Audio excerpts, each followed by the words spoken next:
messieurs, bienvenue dans le nouveau JT, la politique d'aujourd'hui, avec aujourd'hui un sujet dont on entend beaucoup, le Mercosur et les agriculteurs. Donc nous allons d'abord étudier toutes les images que j'ai pu récupérer du journal Le Figaro. Et puis nous écouterons deux interviews réalisées par moi-même avec des camarades de la politique d'aujourd'hui qui nous aident à la réalisation. Sur bien entendu le Mercosur et l'agriculture, excusez-moi. On peut le voir sur cette image, issue du journal Le Figaro. Une centaine d'agriculteurs, indique le petit texte en dessous, en tracteur sont entrés dans Paris jeudi pour porter au cœur de la capitale des revendications de leur profession. En colère, certains s'installent au milieu de la matinée devant l'Assemblée où la présidentielle Braun-Pivet a été chahutée. Forcément, parce que j'ai envie de dire, on délègue nos pouvoirs à ses représentants, du moins pas du coup à la présidente, parce que nous on élit nos députés et c'est pour ne pas vraiment nous représenter, j'ai envie de dire à quoi ça sert. Donc forcément des tracteurs devant l'Assemblée nationale, les Parisiens d'ailleurs qui portent leur soutien aux agriculteurs. Donc ça veut juste dire que Paris est le cœur de l'événement maintenant. Donc le texte ci-dessus, à 18h39 apparemment, d'après le Figaro, Emmanuel Macron votera contre le Mercosur à Bruxelles. Ce vendredi à Bruxelles, la France votera contre la signature de l'accord commercial avec les pays sud-américains du Mercosur. Emmanuel Macron a arrêté sa position et en a directement informé jeudi après-midi Ursula von der Leyen lors d'un coup de fil. Pas de quoi empêcher la présidente de la Commission européenne d'aller parapher officiellement le traité, ce qu'elle prévoit de faire lundi au Paraguay, avec le ralliement de l'Italie de Giorgia Meloni. Les partisans du Mercosur qui voient en lui des facilités d'exportation disposent en effet d'une majorité qualifiée à Bruxelles. L'alliance des circonstances entre les États opposés au traité, dont la France, la Pologne, la Hongrie ou l'Irlande, n'a pas assez de poids pour lui barrer la route, même si d'autres étapes doivent être franchies avant l'entrée en vigueur. Et puis maintenant, cet document, un texte, toujours issu du Figaro, une centaine d'agriculteurs toujours mobilisés devant l'Assemblée nationale. Une centaine d'agriculteurs sont présents devant la façade du Palais Bourbon, dont beaucoup de bonnets jaunes, constate notre journaliste sur place. Une équipe de policiers protège la grille d'entrée. On ne crèvera pas en silence, peut-on lire sur une banderole de la CR47. Des Parisiens se sont joints au cortège en signe de solidarité. Merci aux paysans, crie un jeune. La cinquantaine de Parisiens présents applaudit.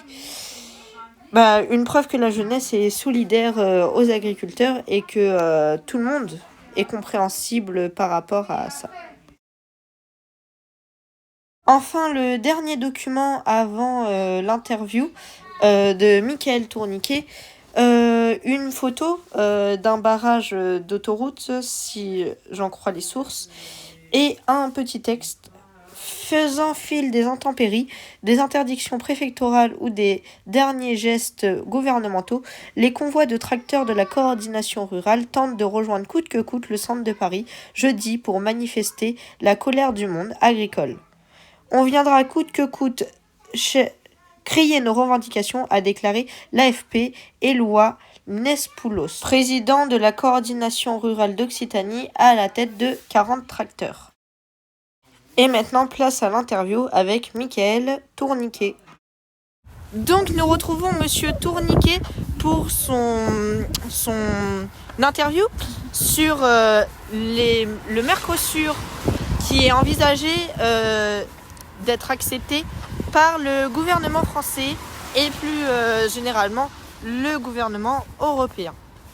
Alors, je trouve que c'est vachement stupide un peu, car nous savons tous, la plupart d'entre nous en tout cas, savent que les majorités des fermiers et compagnie, ça vient des zones à faible densité où il y a déjà très peu de monde, ce qui est déjà dur pour l'économie, l'économie de ces zones à faible densité. Mais du coup, plus au général, toute l'économie française, car je sais très bien qu'ils font ça pour pouvoir prendre plus de produits venant de... Oui, des Amériques. Ouais, voilà. Ce que je trouve est vachement... c'est que, désolé de vous interrompre, mais c'est que ils sont quand même du culot, j'ai envie de dire, car déjà, on nous rabâche, du moins la société se fait rabâcher sur l'écologie. J'ai envie de vous dire que brûler des kilos de kérosène, ça les dérange pas, mais par contre qu'un tracteur fasse 100 km avec du pétrole qui coûte littéralement beaucoup moins cher que de l'exportation, c'est trop polluant. Donc apparemment ils n'ont pas le bon sens de l'écologie, j'ai envie de dire. Donc voilà. Oui, bon, les compagnies multimillionnaires, bien sûr que oui, elles vont avoir un avantage comparé aux petits civils qui ont déjà vachement du mal à survivre, parce que l'économie française, là, tout ce qu'elle fait, c'est descendre. Maintenant, ils veulent basiquement donner de l'argent à nos ennemis, voyant la simplicité des choses. Ouais, surtout la magnifique situation politique qu'on est en train de tenir avec les Amériques. C'est pas vraiment D'ailleurs, sur cette photo là, on peut le voir, hein, les agriculteurs qui se font littéralement retenir à la porte d'Auteuil, comme vous pouvez le voir là sur l'écran. Donc qu'est-ce qu'on peut dire finalement? Parce que c'est vrai que c'est assez, je veux dire, spécial. D'habitude, du moins, les agriculteurs ont rarement manifesté sur Paris. C'est d'ailleurs presque l'une des premières. Les CRS qui viennent, les blocs, finalement, en fin de compte, même la police, bien entendu, ils exécutent les ordres du gouvernement. C'est dans leur contrat, mais même la police devrait se joindre aux agriculteurs. Parce que ça les concerne aussi, autant bien que nous, que eux, car c'est eux aussi qui vont consommer les produits. C'est pas des robots, donc ils vont bien devoir consommer un jour ou l'autre de la nourriture. Et à part s'ils veulent manger des fast-food ou d'autres restaurants tous les jours, ce qui m'étonnerait vachement, c'est quand même un point pour eux. Comme vous l'avez dit, la police, on peut pas exactement les plaindre. C'est leur travail, c'est leur façon de vivre. Encore eux, je peux comprendre, ils n'ont pas le choix. Même s'ils veulent pas, ils sont obligés, parce que sinon, ils pourraient peut-être pas nourrir leur famille, par exemple. Mais le gouvernement, là, tout ce qu'ils sont en train de faire, c'est on va dire, comme je l'ai dit déjà, la situation politique, elle est pas top. C'est pas en train de nous aider, là, ce qu'ils sont en train de faire. En plus, les fermiers, comme je l'ai dit, c'est souvent venant des zones de faible densité. Ils sont pas riches non plus. Ils vivent à peine, et les zones à faible densité, ils vivent à peine grâce à eux aussi. Oui, et puis c'est sans compter non plus que en ce moment, l'approvisionnement est quand même en zone rurale est quand même assez difficile. En plus, les agriculteurs maintenant qui bloquent les autoroutes, comme sur cette image, on voit un barrage littéralement de tracteurs avec le drapeau français qui peut avoir une réflexion sur ce qui se passe. Parce qu'en fin de compte, déjà, on entend beaucoup parler, pas en avant-première, mais la plupart du temps, on entend quand même parler des suicides agricoles. Et c'est pas pour rien que que les agriculteurs se suicident. C'est qu'il y a quelque chose qui se passe mal. Parce que si tout se passerait bien, ils seraient pas là sur Paris en train de manifester. Bon, c'est vraiment, on peut rien y faire. Le gouvernement est en train de jeter la France droit par terre. On peut rien y faire. Tout ce qu'on peut faire, c'est prier qu'ils reviennent à leur sens. Hein. Et puis maintenant, l'écologie aussi, qui nous font, j'ai envie de dire, le baratin, parce que c'est sans oublier que maintenant, sur les salaires des Français, il y a des taxes écologie et ainsi de suite, alors qu'ils veulent importer des produits étrangers totalement pas vraiment dans le bon cadre des choses, on va dire. Donc vous en pensez quoi par rapport à ça ? Ouais, vas-y, laisse-moi juste payer des magnifiques taxes écologie, alors que t'es en train de dépenser plus de, on va dire 2 millions sur kérosène par année au minimum. Grand minimum. C'est vraiment du génie. Alors que là, après, les pauvres paysans avec leurs tracteurs, ils vont faire quoi ? 10 000 balles de fuel, grand max. Mais vraiment, je dis grand max par année. Donc vraiment, c'est du gros baratin, c'est n'importe quoi. Oui, et puis en plus, c'est sans compter aussi que on parle d'essence. On parle d'essence, donc ça tombe bien. D'ailleurs, parce que le pouvoir d'achat, en règle générale, est mal et le prix du pétrole est vraiment à la hausse. Y a-t-il une question sur le blocage des prix ? Ça, c'est vraiment une question parce que finalement, on voit pas tant de baisse que ça. Non, mais pour l'instant, tout ce qu'ils sont en train de faire, c'est trouver des excuses pour déjà baisser notre pouvoir d'achat, j'ai l'impression. Et en plus, ils montent de plus en plus le prix et ils trouvent de plus en plus de raisons pour nous faire des taxes. Vraiment, c'est vachement sympathique de leur part, ça. Bah oui, c'est ce qu'on peut dire d'ailleurs. Et c'est comme on le voit sur ces images. Et le texte qui accompagne la photo des agriculteurs sous l'Arc de Triomphe. La survie des agriculteurs, c'est le sujet, souligne Karine Duc, présidente de la Chambre d'agriculture du Lot-et-Garonne. Et agricultrice, ce n'est pas seulement la dermatose nodulaire et le Mercosur. On ne peut pas laisser crever notre profession. On va dans le mur économiquement et humainement, c'est invivable. Les agriculteurs du Sud, mais aussi du Nord, rencontrent de grosses difficultés. Il nous faut du fond, un cadre, pas seulement des mesurettes qu'on essaye de nous donner. Ça, c'est du mépris. On va rester là le temps qu'il faut comme tel. Et aussi, je tiens à préciser que les agriculteurs sont pas payés spécialement par leur métier, mais aussi par leur production. C'est-à-dire que s'ils n'ont pas une très bonne récolte, c'est littéralement on s'en fout de vous, vous n'aurez pas d'argent. Non, mais c'est ce que je dis, du coup, comme je l'ai dit, les zones à basse densité, c'est une mauvaise récolte et il y a tout qui va en chamboule, quoi. Oui, c'est surtout que c'est des économies fragiles. La France, en plus, ne met pas vraiment de moyens. Déjà qu'on est quand même à une dette assez phénoménale pour un pays. J'ai envie de dire, l'Union européenne est en train de chuter. D'ailleurs, ça, ce sera un de nos prochains titres. Mais du coup, c'est vraiment un problème. Parce que si les gens de faible densité peuvent plus s'alimenter, je pense que ça peut poser un assez gros problème. Non, mais je confirme parce que basiquement, déjà, d'après plusieurs sources que je ne me souviens pas exactement, il y a déjà beaucoup de problèmes de faim autour du monde. Si on va pas essayer de ramener ça en France aussi quand même, parce que là, déjà c'est assez problématique pour beaucoup de pays, notamment, c'est un exemple, oui. C'est les bidonvilles.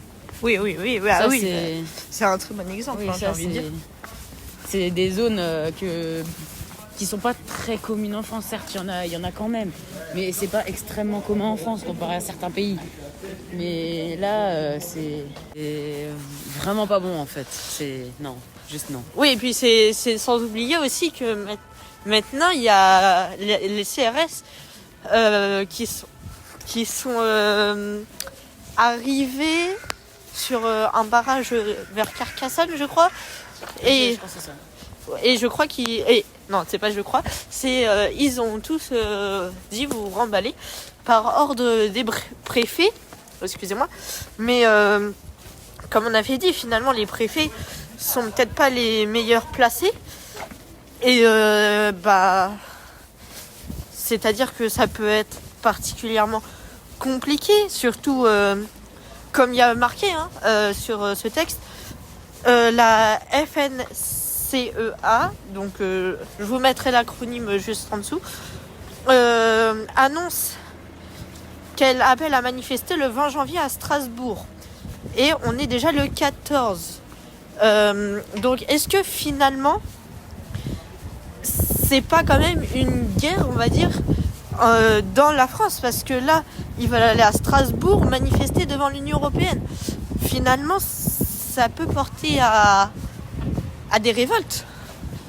En plus, si je me souviens bien, le droit de manifestation, c'est un des droits que les citoyens français ils ont. Effectivement. Il y a aussi le droit à la manifestation. Je crois pas par contre qu'on a le droit de bloquer, d'après mes... Je regarderai dans les lois. Non, bloquer les routes, on n'a pas le droit. Manifestation, si. Donc débloquer les routes, encore je peux comprendre, mais arrêter la manifestation entièrement, non. C'est comme Bruxelles, où ils avaient eu la rue d'une rue où il y a un truc de l'Union Européenne bloqué par des pommes de terre, parce que les agriculteurs, ça leur a pas vraiment plu, quoi.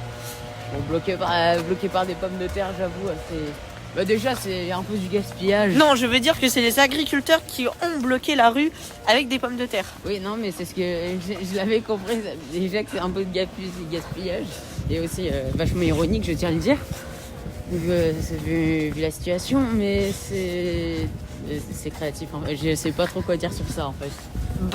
Moi je dis plutôt que c'est un signe comme quoi ils vont... En fait, ce qu'ils auraient dû faire, je pense, par rapport à ça, c'est tout simplement il faudrait que tout le peuple vienne et qu'on aille devant l'Elysée vraiment pour bien faire chier Macron. C'est la stricte vérité. Et une fois qu'il aura signé ce traité, là on pourra vraiment dire ça y est, on a gagné, on peut rentrer en paix. J'avoue, c'est un peu chaud, mais c'est vrai.